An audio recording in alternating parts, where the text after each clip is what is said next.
and welcome back to my channel. Today we are talking about everybody's it bag. That's a general statement, it probably isn't. The HERMES Birkin. That's right, you've seen it on my shelf all this time and you've been wondering, Naomi, why haven't you been talking about that bag? That is my it bag. That is the bag that I've been dreaming about wanting. Well, here is the day, guys. The reason why I've waited so long is because, well, this is a really old bag of mine. This is probably one of my oldest bags. So I probably bought this bag maybe 15 years ago. I was in my 20s at the time when I bought this, and I couldn't afford expensive bags. I still can't afford expensive bags because, you know, I'm a smart modern woman that wants to save her money. Okay, I'm gonna have to turn my son off. My son is on, I don't know if you can hear him. He's singing. I have a baby monitor in his room because our house is quite large, and if I'm in my bedroom I can't hear him if he calls out to me. So I have a baby monitor in there even though he's 6. And now he's singing. Okay guys, this is a huge Birkin bag. It is in the size 40, and I'll be honest with you, it is way too big to carry around from day to day, but it's the perfect size to smuggle treats into the cinema. Not that I do that. If I was to purchase this bag again, I would not purchase it in this size because it's, unless you need it for work or unless you need it for travel, it is really, really big. And it gets really heavy because it is so big, and because there's no shoulder strap, because it is the large size in the 40, it just makes it impossible to carry, and you have to carry it on your arm. And you get the amount of times I've just felt like I was doing bicep curls and I had to stop and, like, you know, you don't want that from a bag. You want a bag to complement you, to help you out. You don't want it to be the burden, and sometimes this bag is the burden, not gonna lie. I have been meaning to replace this because this one is so old.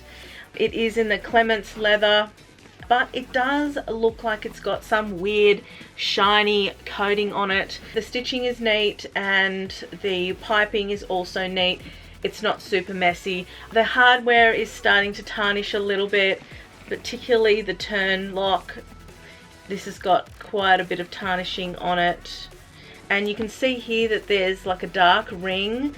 I honestly don't know what that is from, because when I open it, I thought, oh, it's probably from the flap. But wait, guys, when you put the flap over, it's a straight. It's not round like this. So I have no idea. Oh, maybe it is, because maybe this has come down like when I've closed it, because for a long time, for many years, I actually closed the bag up and had it on my shelf.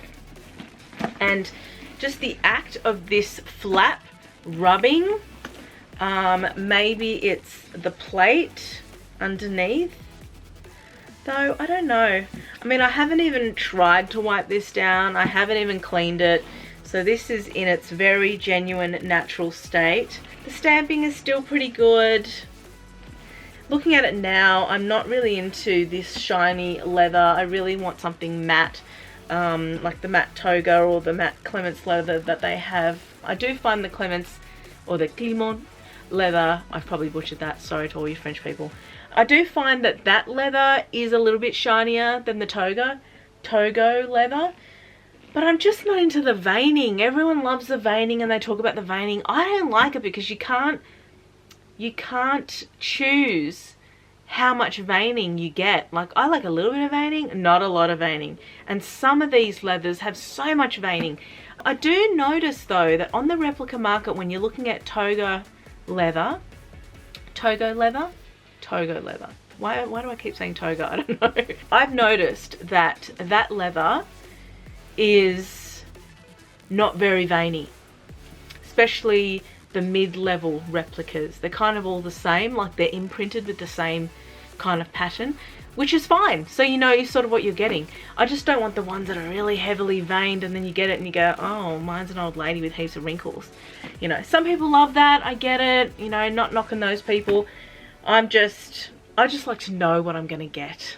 you know. So I would really love this in a Clement leather, a Clements leather, maybe in a grey, a dove grey, or a yellow colour. I think that the Hermes bags, like the Birkin ones in particular, look better in certain colours, like this tan colour. I love the look of the tan colour, not so much liking the smaller version that I've got in the Kelly. I find that it looks a little bit too casual, but this one looks great like if you're traveling. I always put my flat things behind these days, and I keep these shangles, still don't know the right way to say it, over like so. I won't do it up because I'm just about to open it. So I have to say that because it is so old, this bag, there is a lot of wear and tear on it, which is kind of the beauty of the bag. I love how it kind of looks all old and scuffed. I was not precious with this bag at all, guys. I just went, you know what, I'm just going to use it. And rightfully so. Live today like it's your last day. So yeah, there's a lot of scuffs around the corners.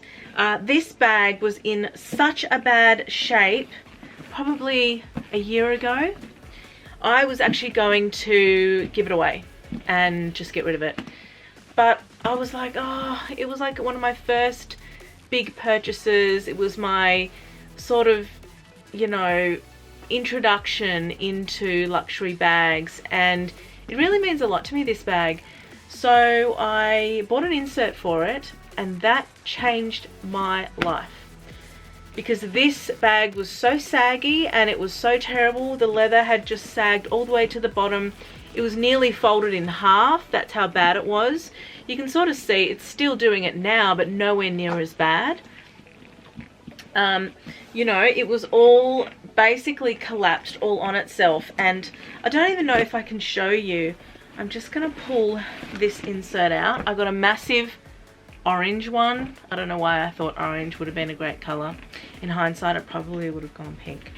So you can't tell because I've fixed it over time with that insert, but it was kind of like this. I can sort of revert it back to how it was. And it was such a sorry, sad sack of potatoes on my shelf. I was like, why do I even have this? But, you know, once you put the insert in it, and these, it's basically these bottom sections that are just pulling all the weight down. I will talk about the insert, but I will show you the inside first. So the inside is just the same leather material. I don't know if it's real leather, guys. It said it was real leather. I thought it was at the time, but now that I'm looking at it, I'm sort of like, does leather react like that? I don't know. I feel like leather does scuff, but I guess that does look like leather, doesn't it? I don't know. Anyway, it's held up well, whatever it is. And so the inside just has like a pocket with a suede interior on both sides, one zipper and one open. Really, really big bucket underneath. I do love how soft this is. I am going to see if I can get this out because it just looks like it's a mark. It doesn't actually look like it's in the leather. So I will try and see.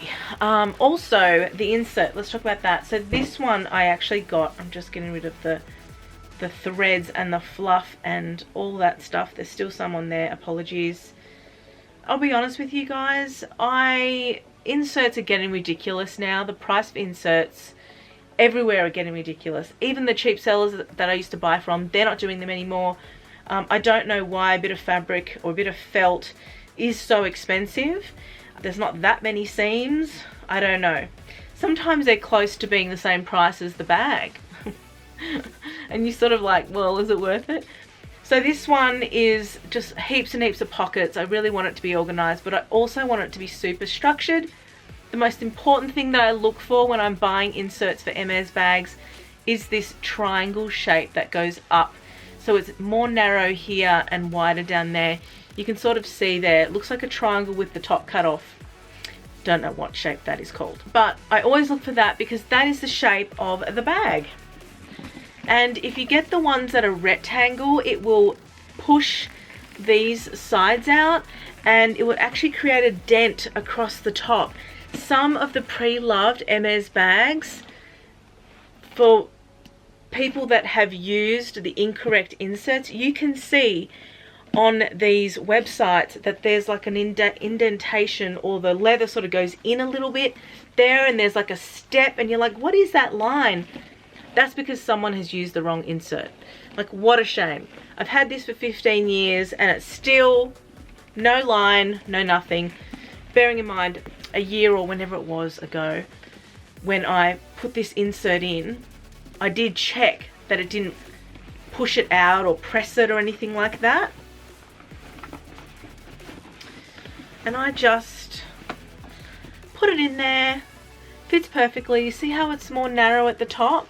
This is perfect because when you, like, it's fine if you keep your bag out all the time.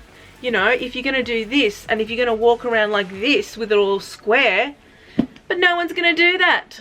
So that is why you need a tapered insert, which is super important. So I do that for this bag and my little Hermes Kelly bag. I have the tapered inserts. I also have a tapered insert for my Lady Dior, my medium size, because the bag is so large. It's like a big bucket and it's actually really hard to like find stuff when you're in the bag. So I bought it because of all the little pockets that are around the outside, and I know exactly where my keys are, exactly where my lip gloss is, exactly where my wallet is, and it's really easy to kind of maneuver and, you know, work around. Yeah, I have spoken about this in a different video, but I don't like leaving these like dangling or out. I know a lot of people like that look. That is not my vibe at all. I like things to be really tidy. It is a great big bag. I will say this, that because I have my on-the-go tote and my Lady Dior, and my Dior book tote, I don't reach for this anymore. Because it weighs a little bit too. Those other bags are like a third of the weight to this. This is already a really heavy bag and it doesn't even have anything in it apart from the felt insert. So it gets really, really heavy. So the only time I really wear it is if I really want to bougie it up and I want to wear like an Hermes Birkin bag on that day, which is not very often. I really want to try this style in a smaller version, maybe in a 30 or a 25, because I think I'll get a lot more use out of it and it's not going to be as heavy, which is kind of important. Has the little keys. I've got 2 keys in here, which are quite surprising. And the lock is somewhere. I think it's actually in my drawer. Do I have it in the pocket? No. So, feet are flat. There's also the tabs. Like mentioned, I have not babied this bag at all, but looking at it on screen, it makes me want to go traveling with it. Traveling to the bush or the country, going away on holidays for the weekend. I do love the feeling of this bag, so I might have to see if I can upgrade. Let me guys know what you think of the Birkin. Is it a wish list bag for you guys? What do you guys think of this color? What is your favorite color in the Birkin? And do you prefer the Kelly to the Birkin? Obviously the difference are in the handles and in the flap, and the Kellys don't have these little metal things, but and they're also slimmer. So this is a really wide bag. That's the other thing that deters me from wearing this bag. Because it is so boxy, when I carry it on my arm, I usually go like this, and it's sitting close to the body. So what happens is, on the side, I mean, it's just sticking out so much, right? Which is a huge problem. And it just looks, you know, unless you're just holding it like this, But if you're holding it like this, it means that you can't carry very much in it. It is already so heavy. So what are you going to put? One credit card in there and some keys? Like, defeats the purpose, right? It is such a heavy bag because of the size. So yeah, really gives you an arm workout. But I will give you guys a look at all the piping and everything like that. Even the handles have, you know, lasted pretty well. They're not cracking. There's like 1 or 2 cracks that I can see, but overall they're not cracking too badly. As mentioned, it has not been cleaned at all, guys. This is just, you know, me yanking it off the shelf, and I feel like the leather is lifting in one spot there. So guys, thank you so much for watching this video. Please give me a like if you haven't already. It really helps my channel out. And subscribe. I know so many of you that are not subscribers and you guys watch my channel and even comment. So please subscribe to my channel. Hit the bell notification. It really helps my channel grow, and then I can do more and more videos like this. Stay tuned if you want to see more Hermes bags, but let me know what you're interested in. I cannot make up my mind as to the colour that I've been thinking of. I was originally thinking of a grey, then I was thinking of the cray colour, which is like a white or an off-white cream colour. Then I was thinking about a yellow, because yellow is my favourite colour. So I don't know. And then I was thinking, do I get a custom made one that has, you know, the different straps and the different body, and I just couldn't find the right combination of what I liked. So because of all these reasons, I just haven't bought or replaced this bag. But let me know in the comments, guys, what you guys think, and I'm always happy to do more reviews. Thanks so much for watching. I will see you in my next video. Bye for now.